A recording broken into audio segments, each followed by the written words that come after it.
Alors on va parler de mouvement, ça a été dit tout à l'heure par Pascal Dalix et un peu par Marion Valère aussi, sur cette idée que les choses ne sont pas figées. Et donc Laura Magro, directrice adjointe du CEBIOS en charge du développement scientifique, ingénieure et docteur. Je sais que tu aimes bien ces approches un peu fusionnelles entre chimie, biologie, matériaux, sciences de l'ingénieur. Et tu aimes bien quand tu abordes ça à travers l'angle de la frugalité. Et donc merci d'être là, surtout que on a, Élodie Stéphan, mais avec Jérôme Perrin et Claire Le Sieur, deux interventions un peu costauds du point de vue scientifique, mais enfin ça va être formidable. Hein. Donc merci d'être là pour m'épauler. Et on appelle tout de suite sur scène, s'il vous plaît, sous vos applaudissements, Jérôme Perrin, Élodie Stéphan, Claire Le Sieur.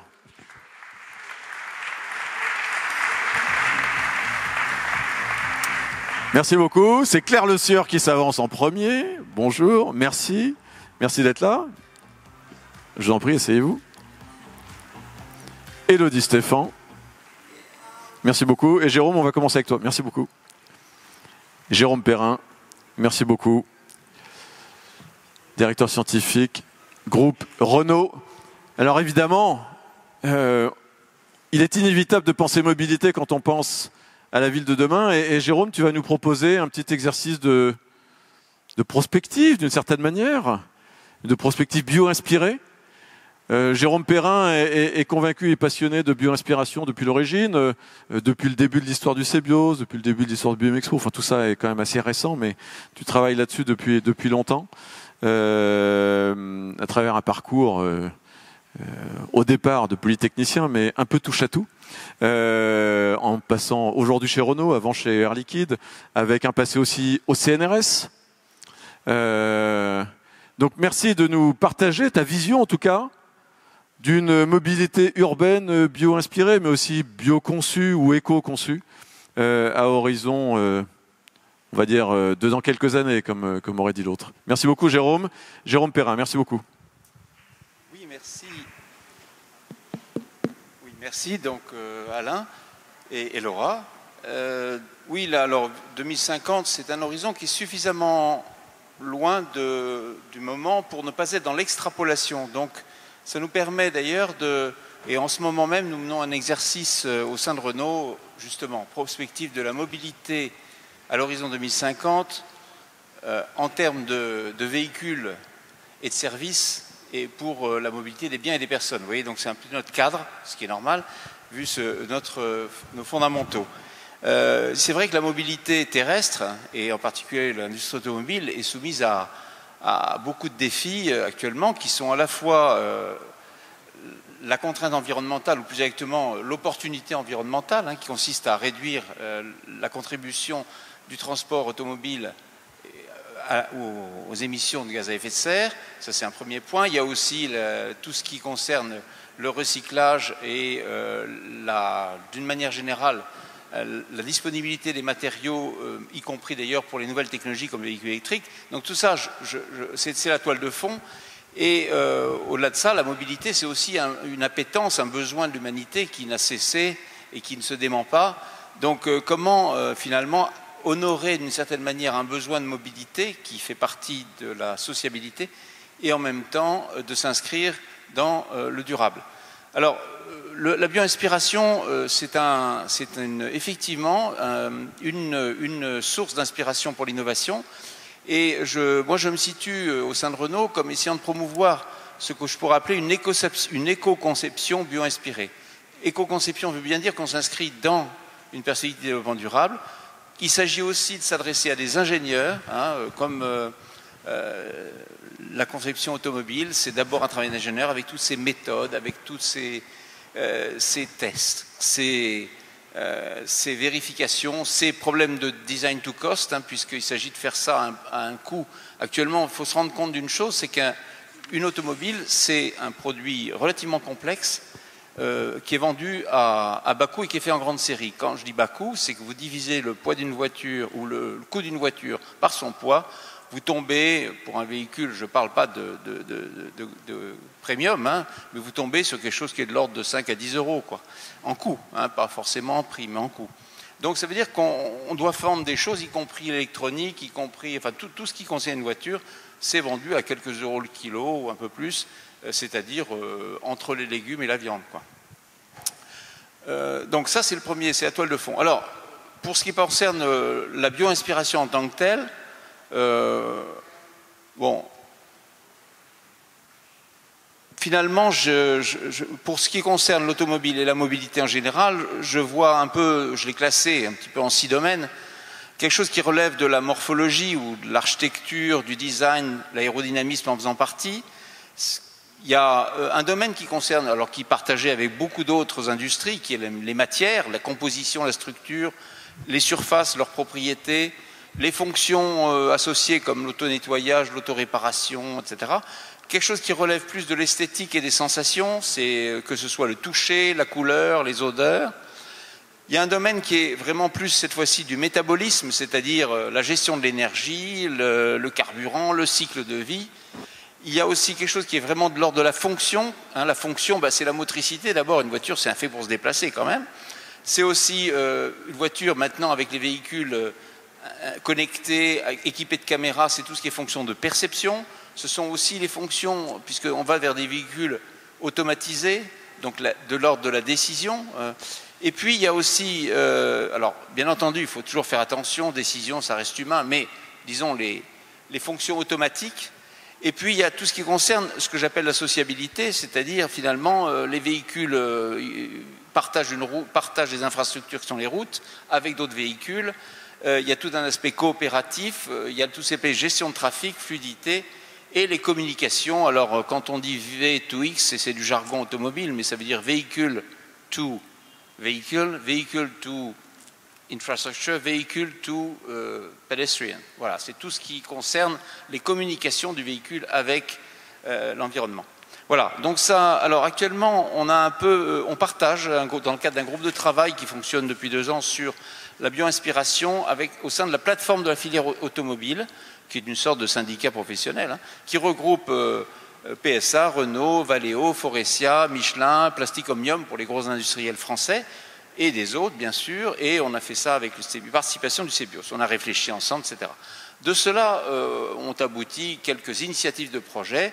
Je vais rapidement couvrir quelques aspects justement de ce que je viens de décrire là, en termes de catégories.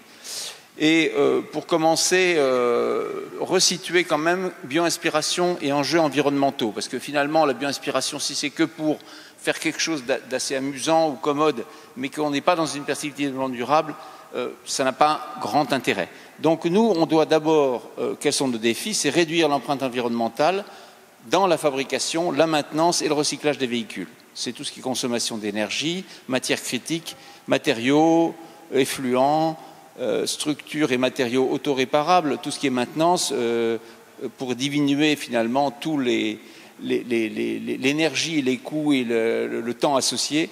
Et puis c'est le démontage, le désassemblage, collage, biodégradabilité. Il y a aussi tout ce qui est réduire le besoin énergétique intrinsèque du véhicule quand il roule. Ça, c'est tout ce qui relève de alléger, aérodynamisme, gestion, récupération d'énergie, perception et calcul neuromorphique. Là, parce que finalement, c'est du besoin énergétique. Quand on regarde les calculateurs embarqués dans un véhicule actuellement, si on veut faire des fonctions d'intelligence artificielle type reconnaissance, apprentissage profond, ça consomme beaucoup d'énergie, c'est de la puissance. Et quand on est dans un véhicule électrique, ça veut dire des kilomètres en moins. Enfin, il y a tout ce qui est optimiser la mobilité individuelle et collective, c'est de l'ordre de tout ce qui est conduite, éco-conduite, autonome ou pas, autopartage, gestion de trafic, fluidité. Voilà, c'est un peu les grandes catégories par rapport aux enjeux environnementaux. Alors, quelques exemples qui relèvent finalement de la morphologie. Vous avez un exemple. Alors là, on est plus peut-être sur quelque chose qui relève de du concept car, mais c'est voilà une carrosserie qui serait adaptative, qui serait comme une peau, comme une enveloppe, pour parler comme Estelle. Vous avez ici un autre sujet qui lui est en cours justement et qui est d'une autre catégorie, qui relève des matériaux et même des surfaces, et finalement qui s'inscrit aussi dans une évolution des besoins de mobilité. Alors, en 2 mots, il s'agit d'un projet qui concerne les surfaces auto-nettoyantes oléophobe, voire super oléophobe, bio-inspiré pour l'intérieur de l'automobile. Alors, qu'est-ce que ça veut dire? C'est-à-dire que finalement, quel était le besoin initial? C'est de faire des besoins on avait besoin de surface anti-salissure pour des habitacles de véhicules à cause des nouvelles formes de mobilité qui sont de plus en plus demandées, de véhicules d'autopartage, des robotaxis, des flottes, avec beaucoup de changements d'occupants. Si vous avez beaucoup de changements d'occupants, ça veut dire que le véhicule peut se salir très vite et donc vous avez des véhicules qui peuvent devenir des vraies poubelles ou alors il faut une maintenance très fréquente. Du coup, on s'est dit, essayons de faire des surfaces qui soient moins salissantes. Et on s'est inspiré d'une petite bestiole qui doit faire quelques millimètres, qui s'appelle la colambole, qui est en fait une sorte de cloporte qui vit dans des milieux sombres, un peu gras, et qui a un cuticule qui a une structure particulière qui évite finalement le fait que les gouttes d'huile se collent sur sa carapace. Et donc, finalement, on va développer un projet on a déposé un projet avec l'Agence nationale de la recherche qui associe Renault et Faurecia, des industriels, et 2 laboratoires qui font partie du club de ceux qui sont dans le conseil scientifique du CEBIOS, et avec lesquels on va faire, alors on verra si ça marche, mais d'une part, des laboratoires proposent des solutions qui vont essayer de réaliser des surfaces inspirées de cette colambole, et en même temps, Faurecia et Renault, on ne se le raconte pas, vont passer des tests industriels sur ce qui aura été fait. Et on verra. Voilà, un exemple d'un projet très modeste, mais qui montre comment on introduit au sein même d'une ingénierie automobile des projets bio-inspirés. Un autre exemple qui relève plus du métabolisme, là, ça a été un travail qui a été mené dans le cadre d'une thèse et qui a fait l'objet d'un film que vous pouvez trouver sur le site Vimeo Nature égale futur. C'est s'inspirer de métabolisme cellulaire différents suivant les efforts physiques d'un sportif. En gros, un sportif, il a des modes de fonctionnement anaérobique et aérobique, c'est-à-dire qu'en fait, de temps en temps, il va vite et puis il ne respire pas beaucoup, et puis de temps en temps, il est au contraire dans un mode où il doit gérer sa respiration pour pouvoir faire de la durée. Donc, c'est ces 2 modes-là qui, finalement, peuvent... on s'est inspiré de ça pour gérer les modes de fonctionnement d'un moteur hybride rechargeable. Et ça a été fait donc avec des instituts de recherche. Vous voyez, l'IFSTAR qui est spécialisé dans le transport, l'INSERM des médecins, médecine du sport, et puis MinParisTech, un institut de robotique, et tout ça dans le cadre de l'université Pierre et Marie Curie qui maintenant s'appelle Sorbonne Université. Un autre exemple, la coordination et la fluidité. On a les bancs de poissons, on a les vols des tourneaux, ça c'est finalement des images de comment finalement une mobilité collective peut être gérée sans avoir besoin d'un Big Brother qui gère tout ça. Donc comment gérer une alternative pour la gestion du trafic entre de la gestion très centralisée en temps réel et qui est vulnérable parce qu'il suffit qu'il y ait un accident et qu'on voit très bien quand il y a une perturbation de l'ordinateur central, tout se met en désordre, ou au contraire quelque chose de beaucoup plus biomimétique en interaction entre les proches voisins qui peut d'ailleurs d'autant plus s'instaurer qu'on a maintenant des tas de capteurs et des possibilités de communiquer entre véhicules. Voilà un exemple de bio-inspiration qui est encore très différent de ce que je viens de parler, de ce que je viens de raconter. Un dernier exemple, c'est ce qui relève cette fois-ci des calculateurs embarqués. Les véhicules sont de plus en plus bourrés d'électronique et en plus de ça, on leur demande d'être autonomes, donc pratiquement de faire des robotaxis. Un robotaxi, c'est compliqué parce qu'il faut qu'il ait une perception, qu'il puisse... L'environnement automobile est bien plus complexe qu'un environnement aéronautique. Je ne dis pas que l'aéronautique, c'est pas compliqué, mais en tout cas, un véhicule au milieu d'une route où il doit réagir pratiquement dans une fraction de seconde devant des interactions très très différentes suppose une vision et une interprétation, une reconnaissance très complexes. Ça veut dire des logiciels, des algorithmes qu'on appelle d'apprentissage profond, de reconnaissance, etc. Et ça consomme énormément d'énergie. Actuellement, les véhicules autonomes qui fonctionnent, expérimentaux, Google et compagnie, Uber et Renault et autres, Waymo et tout ce que vous voulez, ce sont des kilowatts qui font fonctionner les ordinateurs. Et donc, si vous regardez qu'un véhicule électrique, en gros, actuellement, je ne parle pas d'un véhicule très léger, mais enfin, un véhicule moyen, genre la Zoé, c'est 100 Wh au kilomètre. Vous imaginez bien que si vous avez des kilowatts qui sont bouffés par ça, ça veut dire que vous avez de l'autonomie kilométrique en moins. Donc l'enjeu, c'est de réduire drastiquement cette consommation. L'exemple que je vous montre ici, c'est que vous avez le joueur coréen qui s'est battu contre l'ordinateur. L'ordinateur, lui, il consommait 150 kilowatts et le joueur coréen 20 watts. Un cerveau humain, c'est 20 watts. Donc on voit bien qu'il y a à gagner, simplement réfléchir. Et en fait, réfléchir sur des choses qui sont relativement, des fonctions très particulières. Alors, il y a justement, pour ça, il y a des travaux qui sont menés pour se baser sur le calcul neuronal. Alors, il y a bien sûr des algorithmes neuronaux déjà, mais ce sont des algorithmes. Après, il y a la partie hard du dispositif, c'est-à-dire comment on ne se contente pas d'aligner des lignes de code, mais on fait du physique. Et donc, on a déjà travaillé sur la rétine. Enfin, on a pris des participations dans Prophétie, dont a parlé Alain Renaudin, déjà, en se basant sur des... Alors, je ne sais pas pourquoi les slides sont un peu comme ça, mais il y a un petit problème de qualité, non ? Et puis, il y a aussi, au-delà de ça, comment aller à la couche d'après, c'est-à-dire travailler vraiment sur ce qui remplacerait finalement nos dispositifs électroniques qui font actuellement des transistors 0 ou 1, etc., sur des neurones et des synapses artificielles, par des jonctions qui peuvent être de différentes natures. Donc ça, c'est un défi qui est nouveau et qui permettrait peut-être de rédiviser par un facteur 100, voire 1000, la puissance de ces calculateurs embarqués. Et c'est stratégique, pourquoi ? Pour tous ceux qui font de la mobilité, que ce soit l'automobile, l'aéronautique, la défense, etc. Tout ce qui concerne à avoir de l'intelligence mobile, en gros. Voilà un parcours. Alors, les objectifs à court et moyen terme du point de vue de Renault, ou de la filière automobile, c'est de s'engager dans des nouveaux projets dans des domaines de matériaux et de surface fonctionnelle. J'en ai donné un exemple. C'est de proposer des innovations systémiques de fonctionnalité en termes de motricité, de perception, de dépollution. C'est aussi de développer l'apprentissage bio-inspiré pour les applications embarquées, je viens de l'évoquer.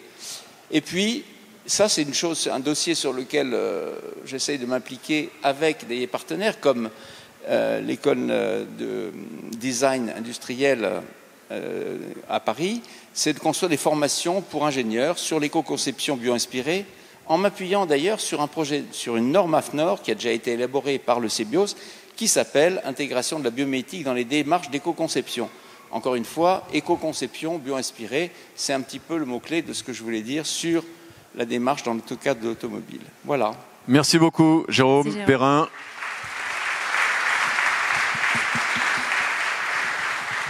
Laura. Jérôme, tu peux garder le micro une petite seconde pour une question peut-être. Du coup, c'est très intéressant. Tu nous as dressé un tableau de la voiture qui est très organique avec le vocabulaire de la perception, de la morphologie et de toutes les fonctions qu'on en attend. Et tu as parlé beaucoup des fonctions qu'on attendait. Il y a une question peut-être sur le process et les procédés de fabrication.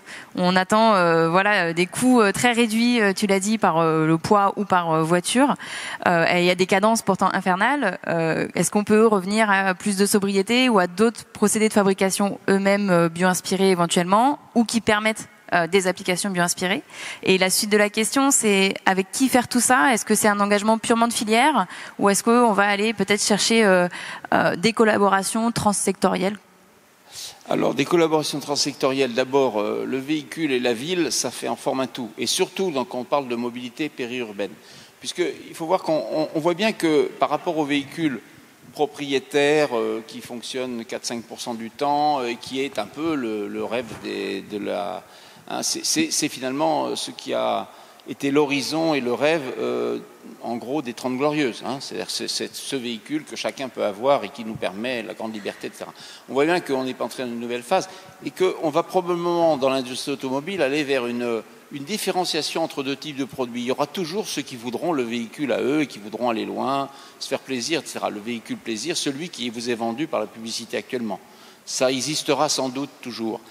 Mais il y aura aussi le véhicule périurbain pour assurer de la mobilité partagée, qui lui va sans doute se différencier de plus en plus du premier, qui sans doute ira moins vite, qui sans doute aura des habitacles différents. Et je pense que c'est vers ça qu'on va. C'est-à-dire qu'on voit bien qu'il y a un véhicule qui va peut-être d'ailleurs être plus... on va pouvoir mettre plus de coûts puisque finalement il va être partagé, mais il va être plus intelligent et il va être surtout avoir peut-être même des normes qui vont être différentes.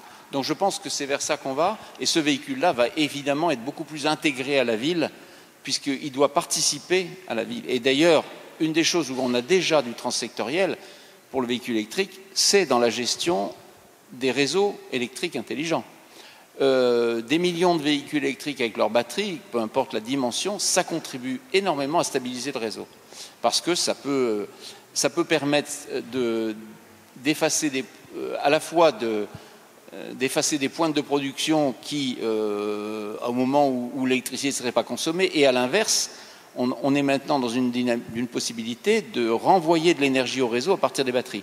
Donc ça permet de faire ce que peuvent faire des microstations, si vous voulez, stationnaires. Mais là, on a potentiellement, quand vous faites les calculs, on a, si on passe à des millions de véhicules électriques, on a une capacité de stabilisation du réseau qui est considérable. Et ça, c'est un phénomène systémique, évidemment. Merci beaucoup, Jérôme Perrin.